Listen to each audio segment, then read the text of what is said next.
एक छोटा गांव था जहां एक गरीब और ईमानदार लकड़हारा रहता था।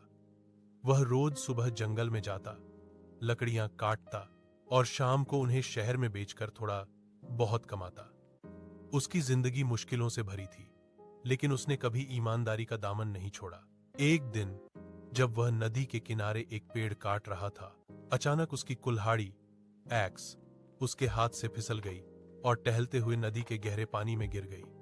लकड़हारे को तैरना नहीं आता था और वह बहुत दुखी हो गया।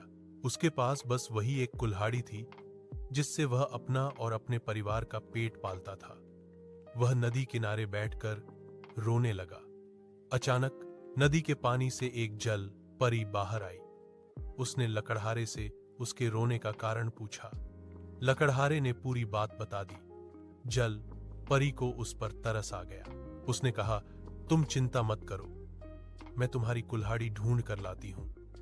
यह कहकर जल परी पानी में गायब हो गई और थोड़ी देर बाद एक सोने की कुल्हाड़ी लेकर बाहर आई।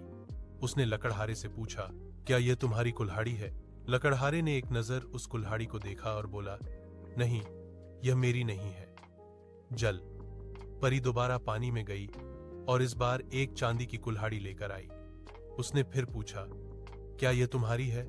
लकड़हारे ने फिर से ईमानदारी से जवाब दिया, नहीं देवी, यह भी मेरी नहीं है, मेरी कुल्हाड़ी तो लोहे की थी।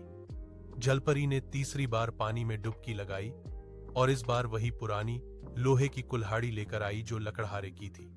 उसने पूछा, क्या यह तुम्हारी कुल्हाड़ी है? लकड़हार, क्या यह तुम्हारी कुल्हाड़ी है? लकड़हारे की आंखों में चमक आ गई और उसने खुशी से कहा, कुल्हाड़ियों को लेकर घर लौट आया।